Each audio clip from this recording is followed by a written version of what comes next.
The sun was setting earlier now that December had arrived. Katsumi Nakase was surprised by how quickly it had gotten dark while she was out rummaging through the cosplay shops. This is a new character we don't know yet. The wheeled suitcase on the ground next to her felt heavy. She'd done her best to jam everything she'd bought today inside, and it was bursting at the seams. Still, spending a whole day shopping with her cosplay friends was a lot of fun. She felt tired, but it was a good tired. Her footsteps were light as she walked back to the station.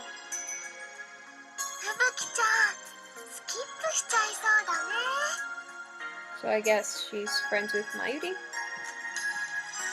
She does make, like in the original Steins Gate, it was very known that she made cosplay costumes for people.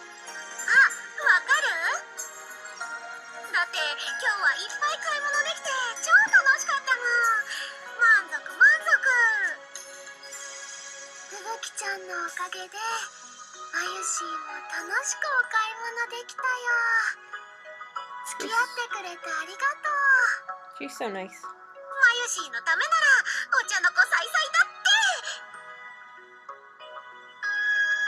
Fubuki tried to grab her friend, Mayuri Shina, for a hug. Mayuri dodged out of the way. Mayuri may have looked like an airhead, but she was actually quite athletic. Fubuki, by the way, was Katsumi Nakase's cosplay name. Okay. Katsumi was in her second year of high school. She and Mayuri were at the same age, but total opposites. Katsumi was boyish and athletic, and she cosplayed as a male character. And when she cosplayed as a male character, she attracted more female kameko than male ones.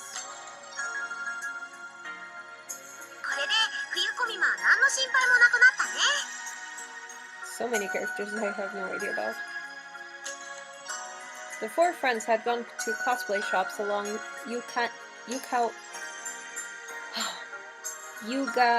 Yugawaya Maidens Road and Tokyo Hands in Ikebukuro, then moved to Akihabara and visited several more. This was all part of their final preparations for winter Komima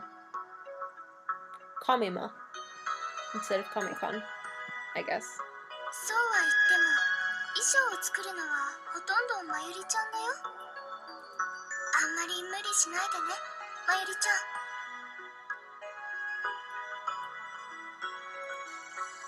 Kaede sounded a little worried.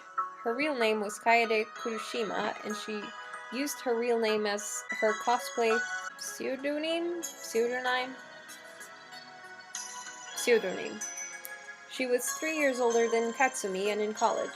Kaede was extremely feminine, and her measurements were just like the ones magazine models claimed to have, but she was very shy. People had tried many times to persuade her to enter the pageant at her college, but she'd always refused, saying normal events are kind of scary. But even so, cosplaying at Komima with the rest of them was something she looked forward to.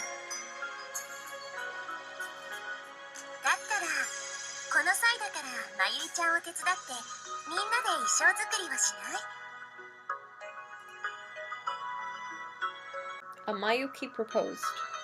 She had very noble, elegant features, but the rest of her was easygoing and laid back. Though Katsumi was a fellow girl, she still thought Mayuki was beautiful.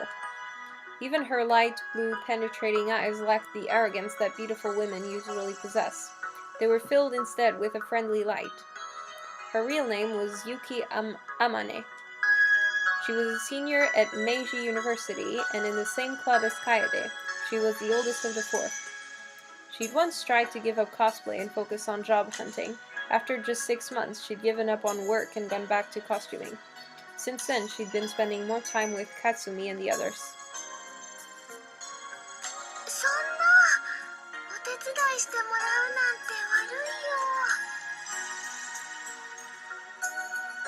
Everyone smiled at her, but Mayuri quickly shook her head.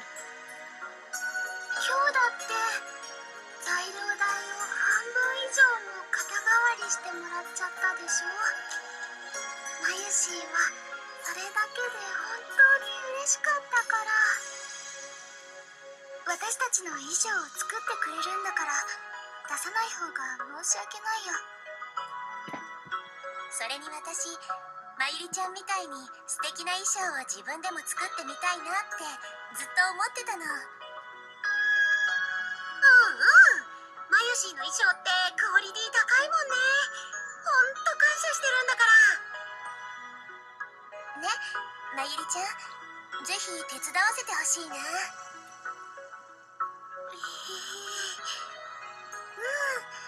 じゃあみんなで作ろう。 Katsumi knew that it made Mayuri really happy when someone praised her cosplay outfits. でもそれとは別にね、まゆしーはみんなにお願いしたいことがあったのです。お願い？実はMayuri told them about an event that had quickly become a mainstay of the Japanese holiday year. クリスマスパーティーを開くから、ゆきさんも楓さんもふぶきちゃんもぜひ来てほしいなって。 That's not much of a favor, inviting people to a party. クリスマスパーティーか。どうかな。私行きたい行きたい行きた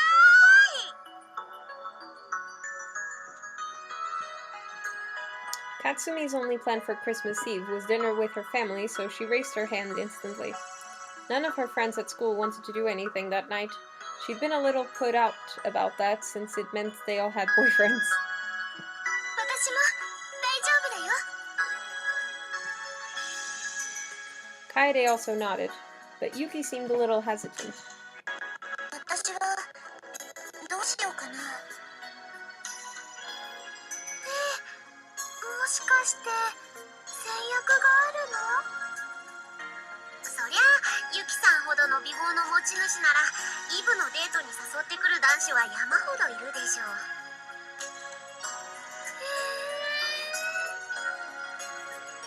She's so innocent. そんなことないよ。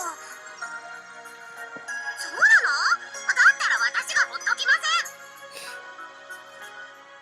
ふぶきちゃんとクリスマスにデートできるなら他のどんな予定よりも優先しちゃう。ゆきさんラボー。 This is getting a bit weird. ふぶきちゃんはまゆりちゃん一筋じゃなかったの？まゆしーだって楓ちゃんだって大好きだぜ。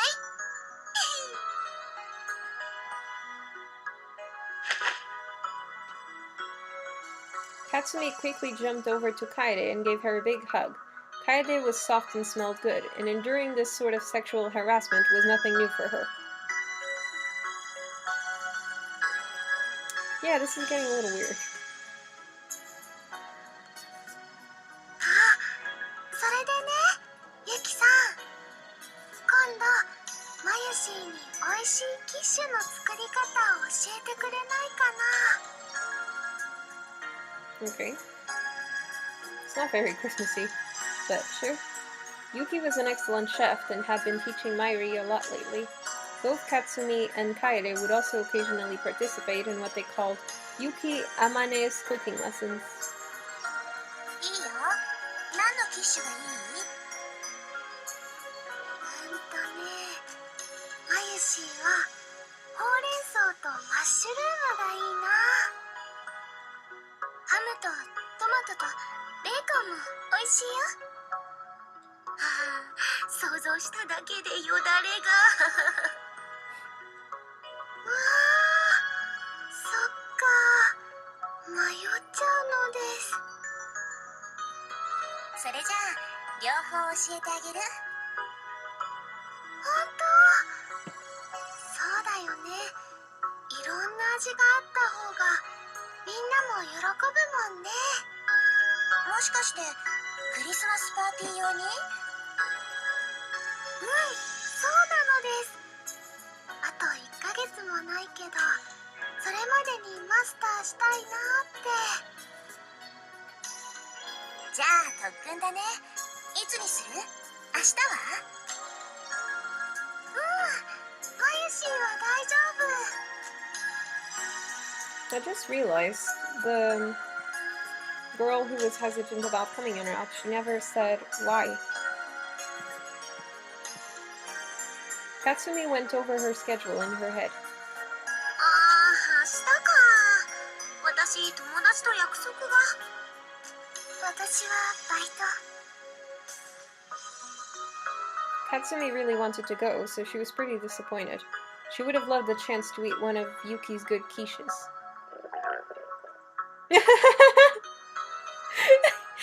That was pretty realistic. As she thought about the quiche, her stomach began to rumble. It was about time for dinner. Yuki and Mayuri worked out the time and place for their meetup. 場所は私の下宿先だとちょっと遠いから。ラボはどうかな？いいよ。頑張って作り方覚えるぞ。楽しいパーティーになるといいね。マユシ、サンタさんの衣装を作るからみんな着てくれる？ゴミ物分の他にさらに作るんだ。まゆりちゃん、気合入ってるね。マユシーはやる気満々だよ。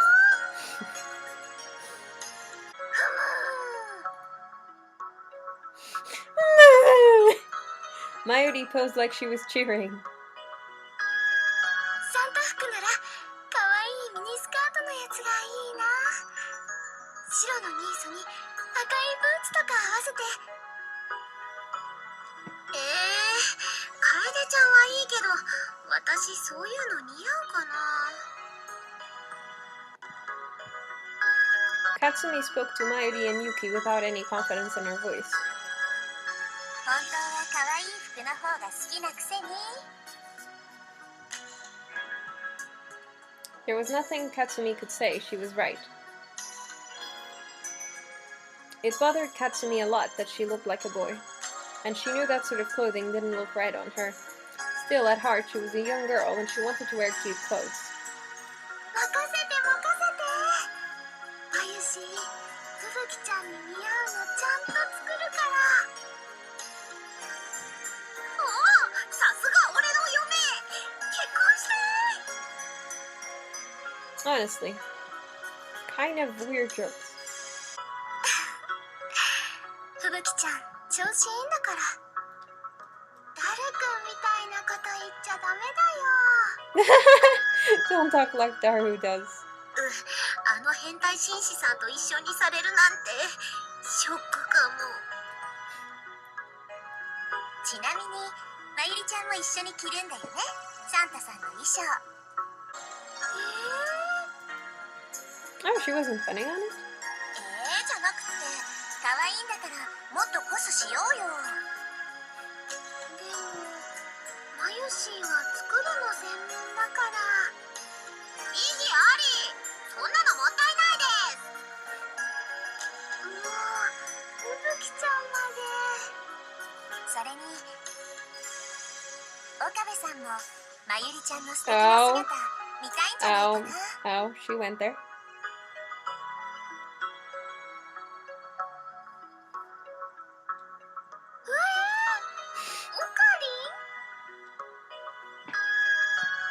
オカリン？ Mayuri made a weird noise as soon as she heard the name. オカリンさん？ああ、まゆしーの彼氏ね。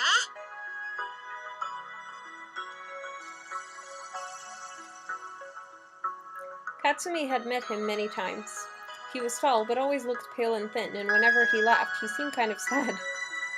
But from what Mayuri said, until just half a year ago, he'd been a totally different person.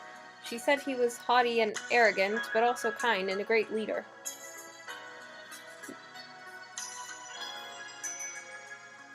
Mayuri was known to let her emotions influence her judgment, so Katsumi didn't know how much of that description was accurate.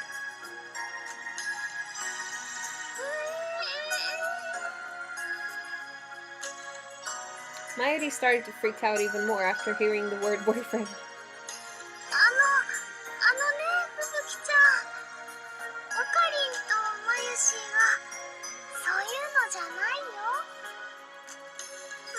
また。 Okay. Yuki and Kaede weren't buying it either. Honestly, Ocarina and Mayuri seemed more like an old wedded couple that had been together for years than boyfriend and girlfriend. 本当だよ。だってオカリンには他に好きな人がいるのです。 Music stopped.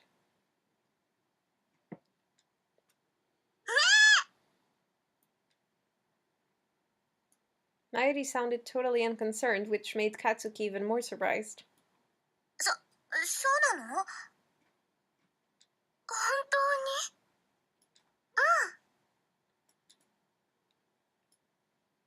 に？ Who could have guessed?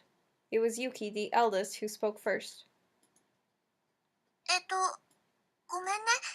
なんか余計なこと言っちゃった。マユシとオカリンは幼なじみで仲良しさんっていうだけだから大丈夫だよ。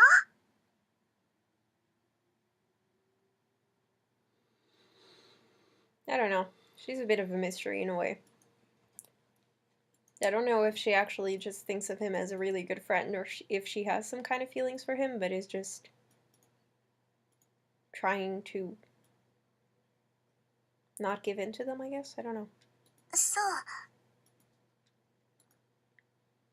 Mayushi's smile seemed very sad to Katsumi. She felt a sudden impulse to give her schoolmate a hug. それよりそれより。 Okay, goofy. Mayuri smiled and walked over to Yuki as if to blow away the awkwardness. ねえ、ユキさんは？私？さっきの話、やっぱりクリスマスは彼氏さんと過ごすのかなって。本当にいないってば。そう？みんな誤解してるよ。私そんなにモテないし、ここだけの話、年齢と彼氏いない歴が一緒だもの。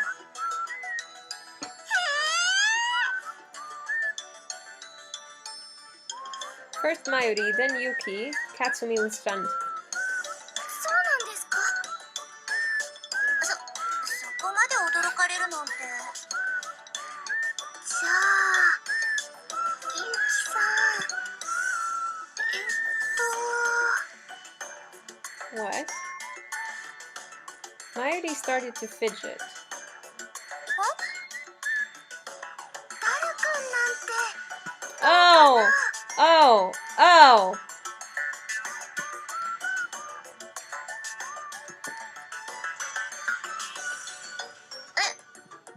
星田さん？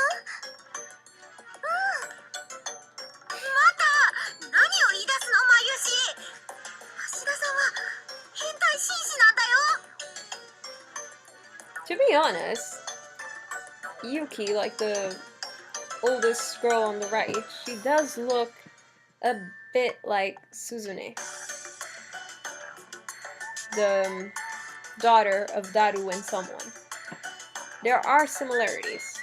Could it be? ユキさんはどこかにかけられちゃう。 Oh, they don't think so badly of him.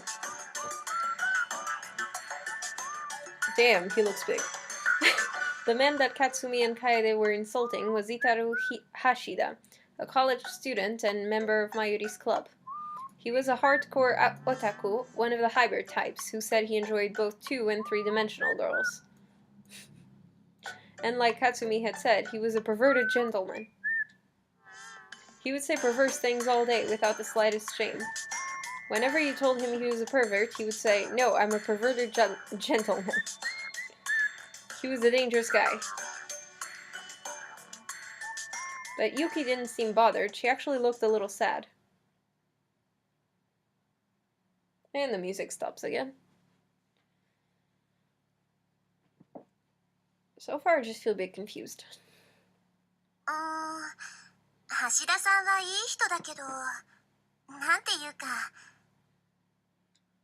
私みたいな子、あんまり好きじゃないんだと思う。Wait, she likes him? She likes him? Well, was I right? Is this the girl he's gonna marry and have a kid with?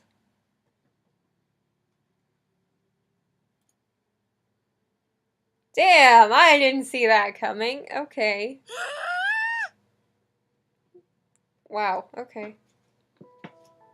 Mayuri was shocked far above and beyond her usual limits. She was so surprised she let go of her suitcase's handle and let it fall to the ground, and instead of picking it up, she started talking frantically. そんなことないよ。ダル君はね、ユキさんに萌え萌えキュンだよ。きっとそうだよ。マユシーが保証します。夏コミまで初めて会った時もそんな感じだったでしょ。 Yuki had met Mayuri 4 months ago at summer komima. Katsumi and Kaede had come wearing outfits Mayuri made. Kaede found Yuki at the convention hall all by herself, and they met up. Afterward, they'd all gone to a party where she'd met Mayuri's friend, Itaru Hashida. Katsumi had definitely witnessed Yuki and Itaru having a friendly conversation.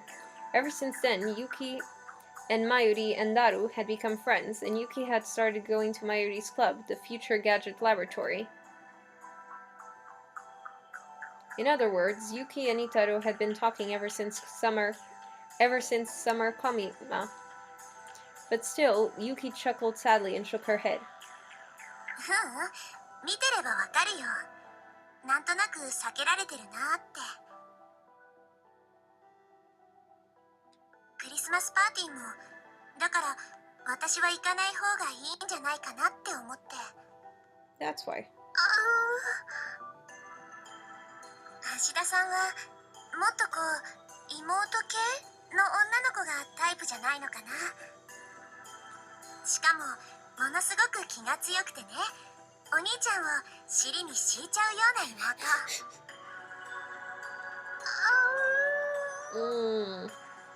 例えば鈴葉さんみたいな感じ。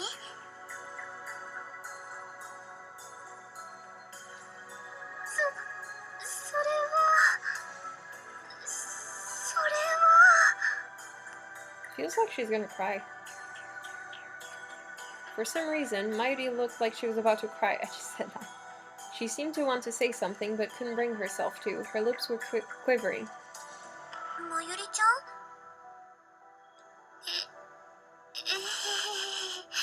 なんでもないのです。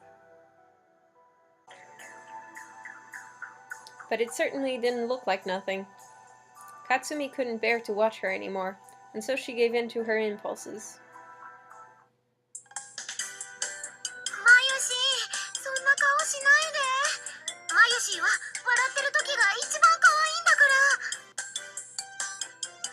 ら。 That's a different goofy music. ね、ほらほら、笑わないとくすぐっちゃうぞ。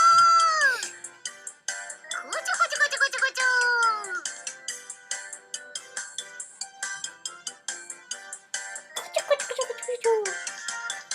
Hard to say that fast.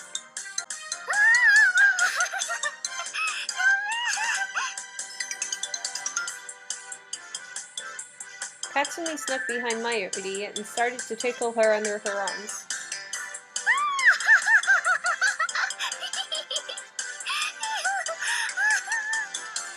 観念した？ふぶきちゃんは石原さんだ。まよし、かわいすぎ。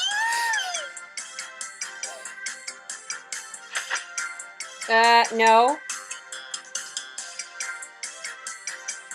I'm a little disturbed by the picture. Mayuri was laughing so hard she was crying, and this time, Katsumi succeeded in giving her a hug. Even though they were in public, she started rubbing her cheek against her. まゆし、好きだよ。大好き。ちょっと、ふぶきちゃん。このまま家に持って帰って。Okay! This is really, making me wonder if she's a lesbian, because that's taking a joke a bit too far. それは困るよ。 That's how you say 結 it. 婚してくれ。無理だってば。 Mayuri tried to run away, but Fubuki grabbed her and started to kiss her all over.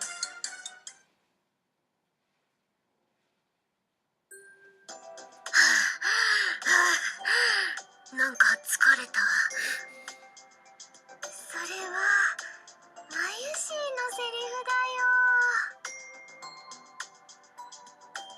よ。 In the end, Katsumi kept clinging to Mayuri until they reached the station. She felt a lot better, but catching Mayuri when she tried to escape used up a lot of energy. Either way, now that she was satisfied...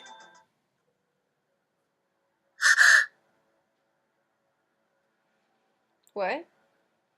I think this was a scene in that parallel, in that, like, world line where Mayuri died. Like, she was killed. She shuddered and turned back towards Mayuri as an image came into her mind from out of nowhere. Yeah, this is really weird. ねえ、マユシ。Hmm. なに？ Do you have some sort of weird power too? 冬コミマ、一緒にコスしようね。この前話したよ。冬コミマはね、マユシーは作る方に専念します。 Very weird. それでもいいからさ、とにかく冬コミマもこの4人で絶対一緒に参加しようね。当たり前だよ。そのために今日みんなで買い物したんだよ。だよね。でも約束だよ。うん、約束。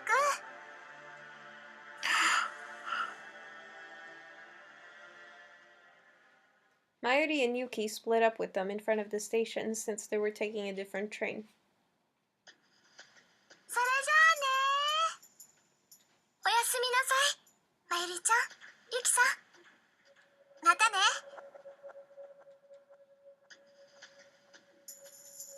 てってれー。バイバーイ。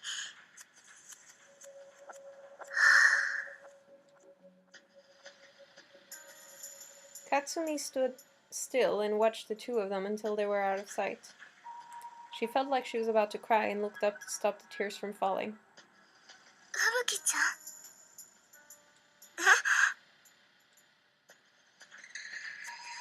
Kaede was standing next to her, looking worried. どうしたの？ごめん、なんでもない。なんでもなくないよ。もしかしてまゆりちゃんがどうかしたの？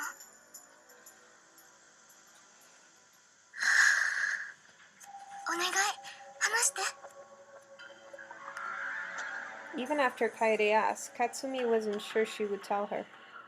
There was no way she'd believe it anyway. 今日のふぶきちゃん、いつもよりテンション高かった。すごく無理してる感じがしたもの。気づいてたんだ。気づくよ。 Katsumi and Kaede had known each other for 2 years. Since their ages were so different, they treated each other like an older and younger sister. So at times like this, Kaede was really sharp. Kaede didn't talk much, but that meant she paid a lot of attention to the people around her. Part of it was also that Katsumi wasn't good at hiding things. She just couldn't lie to Kaede no matter what. She gave up and decided to say it. まゆしがね。うん。死んじゃうんだ。 Wait, that's still gonna happen? She's still gonna be like hit by a train or something? So that wasn't a vision of another world line, it was the future? え、何？どういうこと？ Katsumi remembered the nightmares and the things she kept seeing no matter how much she didn't want to. 夢を見るんだよ。夢？夏ぐらいからかな。毎日毎日夢の中でマユシーが死んで、その度に私や楓ちゃんは泣いて泣いて、でもどうすることもできなくて。Every night. 夕べ見た夢なんか最悪だった。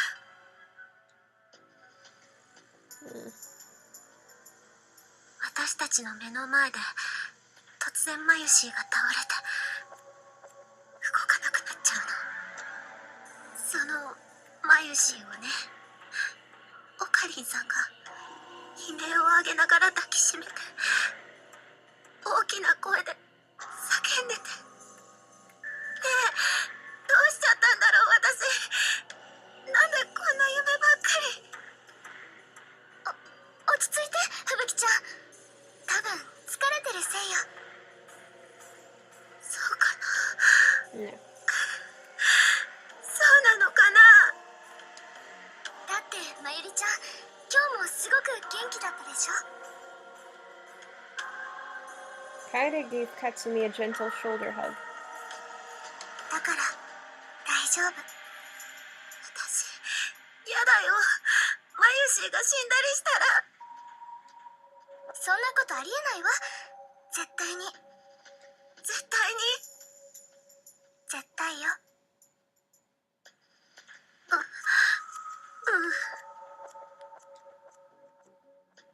Kaede's words made Katsumi calm down a little. She was glad to have an older friend like this.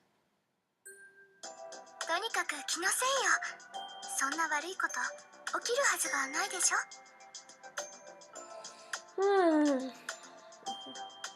Her hand squeezed Katsumi's shoulder tightly. Being held like this made Katsumi feel a lot better. ごめんね、変なこと言って。 But that night she had the nightmares again. Are we gonna see them? No. Okay. Suzuha Amane was about to run out of patience. The cause was the young man in the room with her, her father. Itaru Hashida, aka Daru, his massively obese body, was leaning forward over a computer monitor and he had a dopey grin on his face. He'd finally gotten up around 11 a.m., gulped down 3 cups of instant ramen, and now was surfing the internet.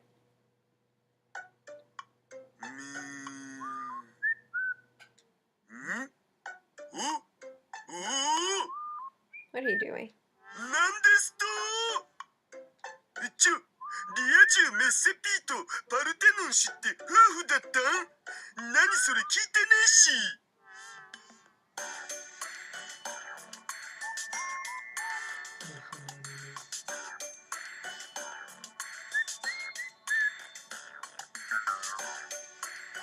Okay.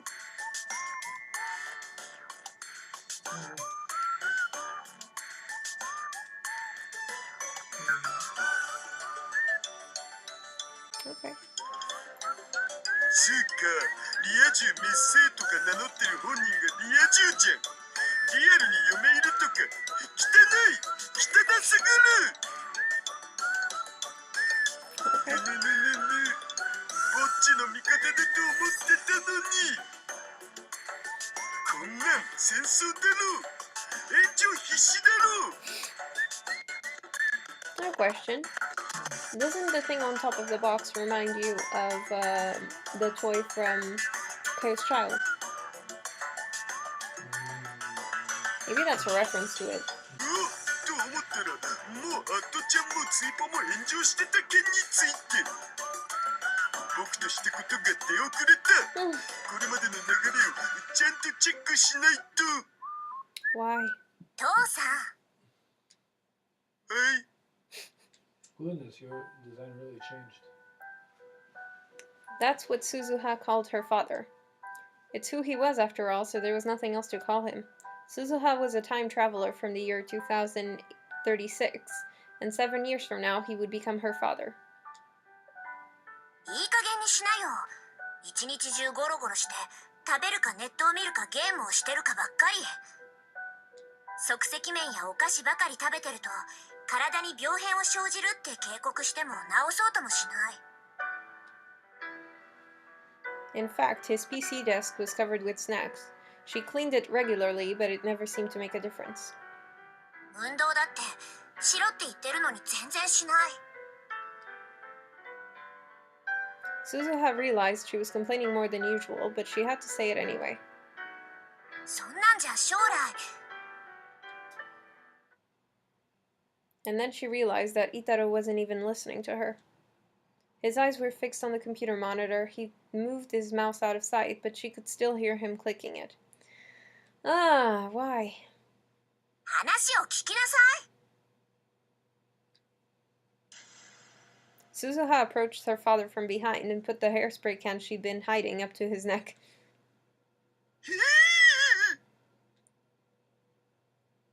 Itaru seemed to think it was a gun. He stuck his hands up. Threats like this worked. They worked because she told him that she'd survived the Third World War and the wars and chaos of 2036, and that she was ready to draw a gun and pull the trigger whenever she needed to. すずはやめてくんないと父さん怒っちゃ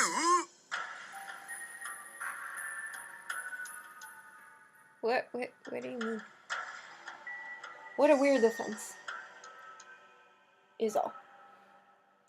怒られるのは父さんの方。はい、すみません。でもさ、僕の秘密の仕事知ってるっしょ？あれが結構忙しいんだよ。僕ぐらいのハッカーになると引く手あまたでさ。食事も適当に済まさざるを得ないっつうか。海外のクライアント相手だと時差もあって昼夜逆転しちゃうっつうか。未来の父さんもそんなことばっかり言って母さんに叱られてた。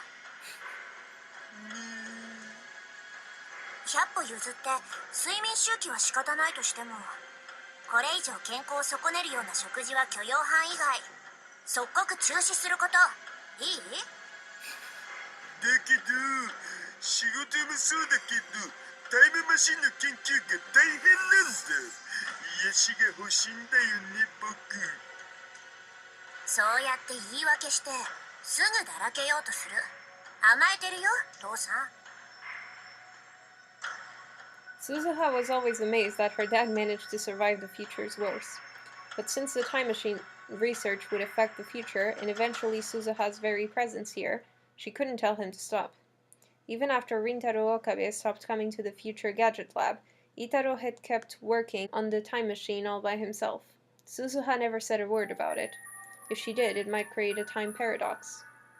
タイムマシンを作るのに未来から来たタイムマシンを精査しちゃダメだからね。 She decided to warn him again. 分かってるよそんなこと。でも時々自信なくなるんだよね。僕本当にタイムマシンなんて作るん？ Because supposedly in the future he was the one that built them. 当然だよ。しっかりして。はい。 Suzuha took the hairspray can off his neck. ジョー、てっきり銃だと思ったらなんというハッタリ。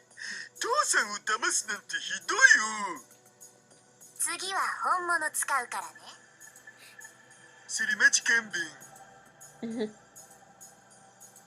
Suzuha put the can of hairspray back on the shelf. It was something Rintaro Okabe had left here when he'd lived in the lab.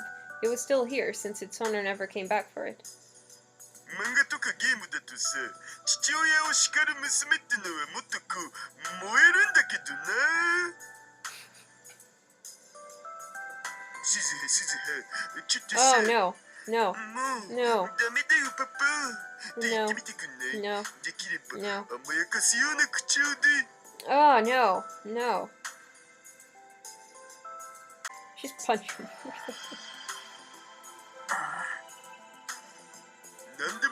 ござる。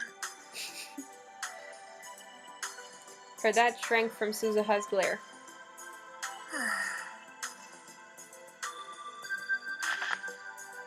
Suzuha sighed loudly and dropped herself on the sofa. She leaned back against the headrest and stared at the ceiling, then closed her eyes. どうしたん？なんでも。隠しても無駄なのだぜ。鈴葉の何でもないってのは話を聞いてほしいって意味っしょ。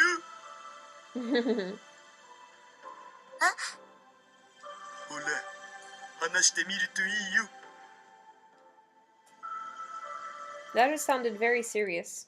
Suzuha's eyes went wide for a moment, but then she realized. そのセリフ、この前プレイしてたギャルゲーにあったよね。それでフラグが成立するんだっけ？ She'd been living here for 3 months. She was starting to learn a little about Akihabara's culture, circa 2010. 父さん、間違っても私を落とそうとか思わないでよね。 Oh my god. Yeah, don't think about romancing your daughter, please. ねえよ、実の娘にそんなことしないって。本当かな？未来の父さんはちょっと怪しかった。私が思春期になってからもよく一緒にお風呂入ろうって誘われたの。Oh, that's terrible. 何それ怖い。 Yeah, it is. 私は軍属だったし、父さんはタイムマシンの開発に追われてたから、いつも一緒にいられるわけじゃなかったけど、とにかくベタベタしてきたよ。鬱陶しいくらいにね。Her dad looked honestly depressed, and she realized she'd gone too far. 父さんはさ、いつも私に言ってくれてたよ。ここは最低最悪の世界線だけど、私が誕生したことだけは最高だって。私、未来の父さんを失望させたくないんだ。だから、絶対にオカリンおじさんを説得しなきゃ。大丈夫。失望したりしないって絶対に。 Oh, that's kind そ of う nice. かな。けどね、おじさんはどうしても話を聞いてくれないよ。このままじゃおじさんは過去へ行かない。マキセ・クリスを救出しない。シュタインズゲートにも到達しない。 Steins Gates. That was the name of the mysterious world line her dad had told her about in 2036, where World War III might not occur. Leading Rintaro Okabe to that world line was her mission. But right now, it wasn't going well. Suzuha had come to 2010, and just like the mission had called for, she'd succeeded in sending Rintaro Okabe to July 28th. But then he'd failed, and he wasn't going to try again.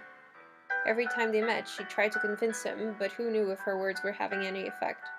結局、第三次世界大戦に世界線は収束して、大勢の人たちが殺戮される。それを変えるために私は来たのに、何もできない運命なのかな。 Suzuha had something else she had to do here in Akihabara. In December 2010, besides convincing Rintaro Okabe, and it meant she was running around every day. The exhaustion was starting to take its toll on her. During the war, she'd been able to keep herself sharp at all times, and this level of exhaustion wouldn't have meant anything. The relaxed atmosphere of 2010 was actually making her realize how tired she was. She was feeling very sleepy right now, actually. She was surprised at how willing she was to fall asleep in such an undefended position, but she didn't think she could beat the temptation. And then suddenly she felt something extremely cold on the back of her neck.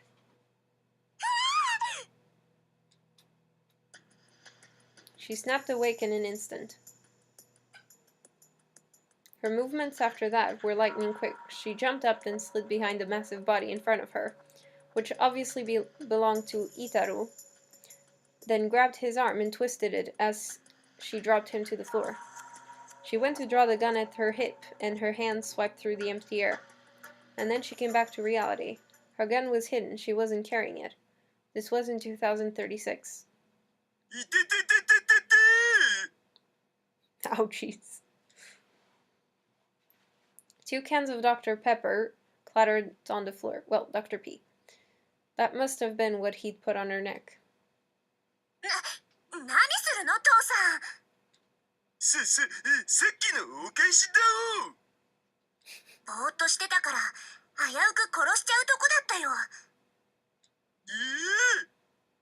そういう訓練受けてきたんだからシャレじゃ済まないんだって。 For both of you, yeah. わかってくれ、話してくだされ。痛いでござるの巻。まったくもう。 Suzuha let her father go.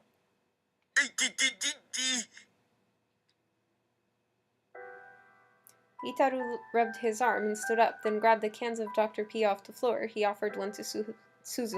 つうかさ、諦めんの早すぎだろ。もうちょっと頑張ってみるのだぜ。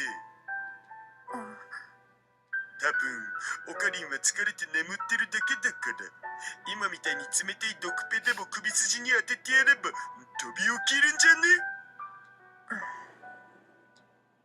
なんせほら、あのオカリンだし。What a weird expression. She realized her dad was trying to cheer her up and nodded. Then she heard footsteps coming up the stairs and some slightly off-key humming.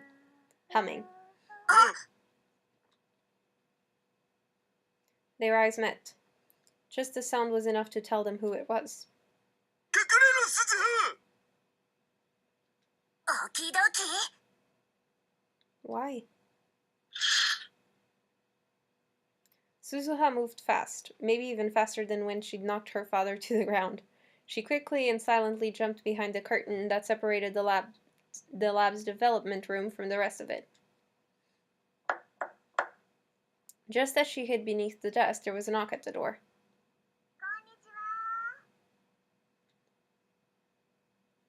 Suzuha knew that voice, of course. It was her mom. Oh! Was I right? I think I was right. Yes! She could tell from the noises he was making that her dad was panicking. There was another knock.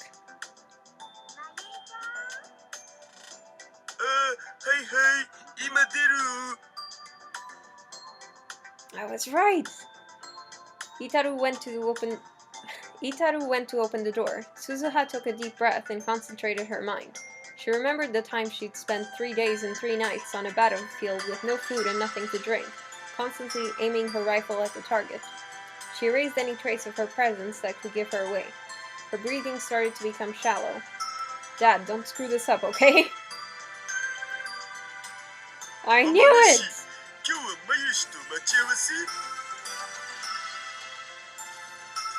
Itaru came back into the room with the girl. はい、お料理の特訓をすることになっているんですけど。 She could hear plastic bags rustling.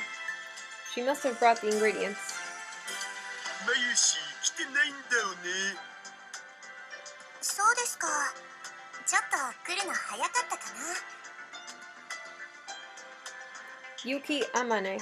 Just as the name Amane suggested, she was Suzuha's mother in the future. In other words, the two of them in the other room were supposed to get married. まあ、約束があるなら、そのうち来るんじゃないかな。待っていてもいいですか？もちろん、ここで料理もするんでしょ。はい、橋田さんもぜひ味見してくださいね。マユシのはあんまり食べたくないよ。大丈夫ですよ。まゆりちゃん、すごく上達してるんですから。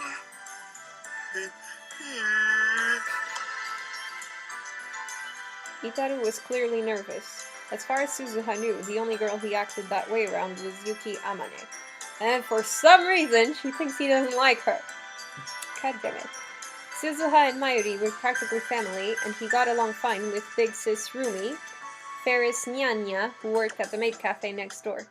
So it wasn't that he didn't know how to act around girls, but for some reason he always acted different when she was around. She told him that Yuki would be his wife someday. It was too late to do anything about it now, but maybe that was a mistake, she thought. 今日は妹さんがお留守ですか？ Sister? うん。 Oh! He told her that Suzuha is a sister of his? Yeah, make it more confusing, sure. そうですか。 Itaru Hashida's sister was none other than Suzuha herself. Yep. Around the same time Suzuha had started spending all her time in the lab, Yuki had become friends with Mayuri and Itaru, and began visiting more frequently. See, I told you. Which meant that avoiding her was almost impossible, and so she was forced to tell Yuki she was Itaru's little sister. But still, she'd wanted to keep contact to a minimum in order to keep Yuki from finding out somehow. That was why she was hiding. そうそう。どうですこの服。この前買ったんですけど。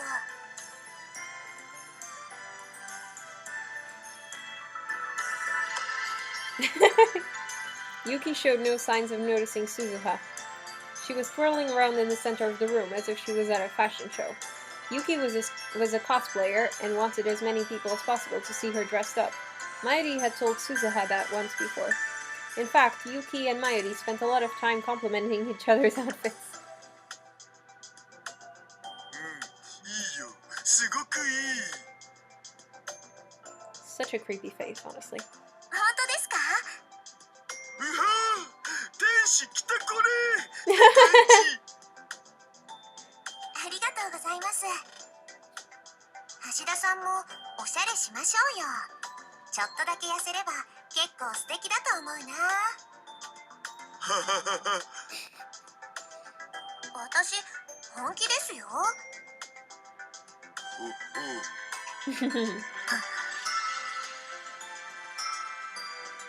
Itaru Hashida and Yuki Amane.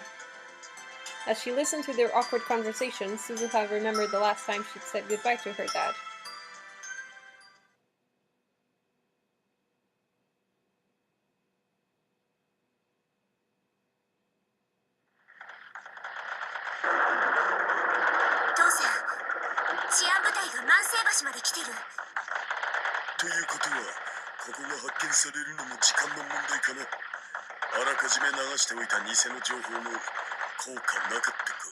It's the same voice actor, but he sounds so much more serious. It's weird. おう開けるぞ。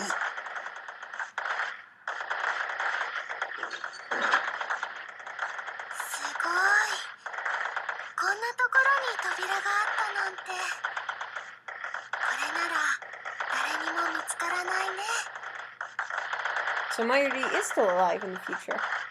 Well, where Suzuha came from, at least. Okay. ここっ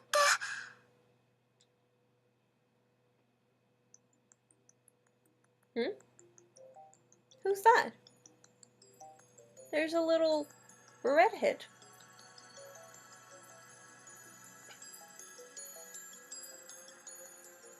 What the hell? The room was almost totally bare and covered from top to bottom in soundproofing materials. Not only were there no windows, there wasn't even a door to the hallway. The building they were in was once a symbol of old Akihabara before it was almost entirely destroyed by an air raid during the last days of the Third World War. Only a few people knew about the secret room inside it. The biggest reason it was a secret was the silhouette of what looked like a satellite sitting in the corner. これタイムマシンだよね。これがタイムマシン。かがり、危ないからあんまり近づくな。Kagari. Suzuha spoke to the little girl clutching Mayuri's hand. Most of the children in this era had skin inflammation somewhere on their body from all the radioactive rain, but she didn't. Her name was Kagari Shina. Her registration form said she was 10 years old, but no one knew if that was true. She was an orphan who'd lost her parents in the Tokyo air raids when she was a baby, and nobody even knew her birthday. The name Kagari had been given to her by Mayuri, who was working at the child welfare center that had taken her in. She took it from the world's Kagariri, meaning bonfire, in hope that she could be a light even in the dark days. It had been 4 years since Mayuri had adopted her, and her name on the registration form had become Kagari Shina. 綺麗だね、ママ。 Oh, that's sweet of Mayuri. そうね。 Suzuha motioned for the Shinas to step back and put her right hand and right eye up. Right hand and right eye up to the time machine sensor. The biometrics check cleared and the hatch slid open. She went inside and fastened herself into the seat. これほど長時間の有人ジャンプは初めてだが、技術的には全く問題ない。これまでのテストジャンプ通りやればいいからな。オーキードーキー。 Suzuha began to flip switches, working her way through the startup procedure. She'd practiced it hundreds of times in preparation for this day. The faint rumble from the machine began to get louder. データによれば、昔のラジカンはちょうどこの場所が屋上になってる。ただし、高さが1メートルほどずれてるからな。着地するときに衝撃があると思う。了解。 The time machine could move through time, but not space. To arrive at the studio radio building more than 60 years in the past, she needed to launch from right here. トラブルが起きても冷静にな。トレーニングを思い出せばいい。大丈夫だよ。私は父さんのマシンを信じてるから。 Her words must have meant a lot to him because he stuck out his lips towards her. She squished them back with her hand. 気持ち悪い。悲しいな。鈴葉は父さんが嫌いかい。父さんがやるとなんか下心があるみたいだから。いくらなんでも娘相手に下心なんてねえよ。最近母さんに似てきたハスハスとか言ってたのはどこの誰？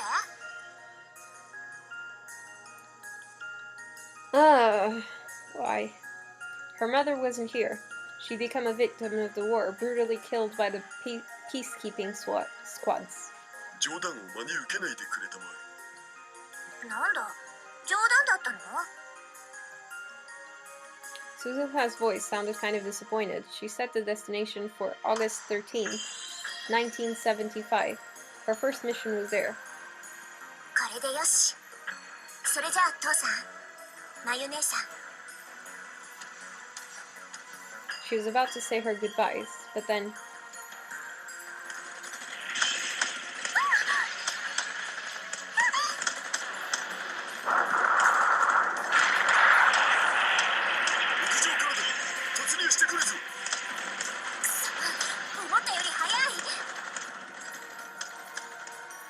Suzuha drew her gun from her holster. She was about to get out of the time machine, but her dad stopped her. ダメだ。さっさと飛べ。でも父さんたちが。俺たちのことはいい。早く行け、鈴葉。そんな、だって。マヤシ、係ちゃんを。Wait, what? She went back in the past too, the little kid? No. Is she?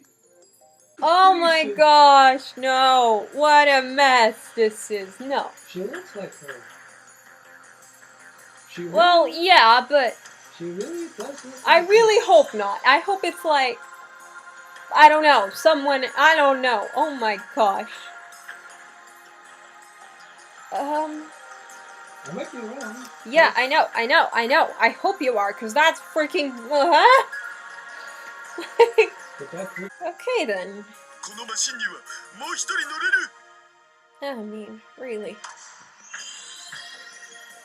Mayuri and Suzuha's father picked up the stunned Kagari and stuffed her into the time machine. すずちゃん、かがりをお願い。わかった。 If Suzuha's mission succeeded, the world line would be rebuilt, and it was likely that the present Kagari would cease to exist. And it might have been pointless to send her. But even so, a mother wants her child to live. That's how Suzuha's mom was too.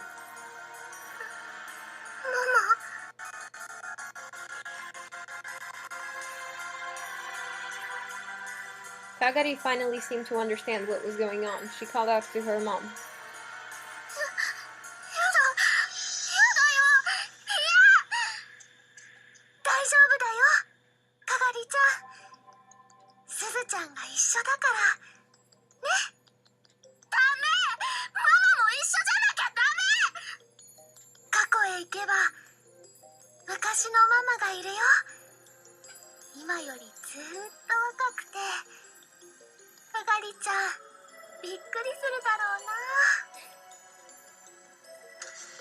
うな。 Mayuri handed Kagari a tiny keychain. It looked old. It might have been a brightly colored green once, but now it was completely faded. ママがずっと大切にしてきた。 Oh yeah, ウーパのキーホルダーだよ。 she loved these things called upas. 大事にしてね。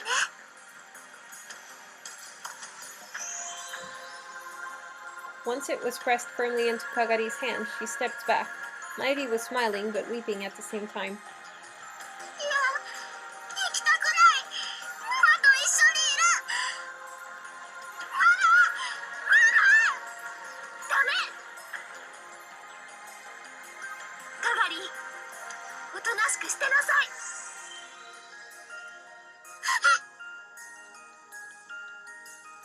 Kagari fell silent immediately. Even Suzuha had never heard Mayuri use that tone of voice. That's how harshly she scolded her daughter.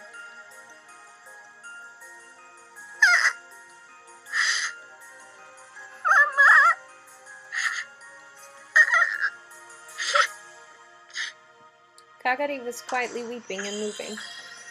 閉めるぞ。 This time, the hatch really did begin to close.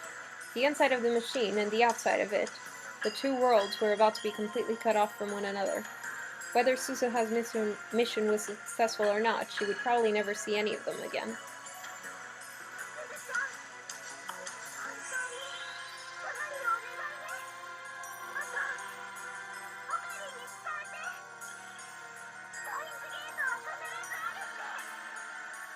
絶対に諦めるな、大バカ野郎。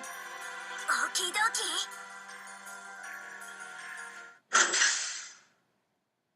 And then the door was sealed shut, and Mayuri and Itaru's voices disappeared along with the chaos outside. 父さん、大好き。 She whispered towards the door, now sealed shut. 行くよ、かがり。かっこいい。 She booted up the time machine.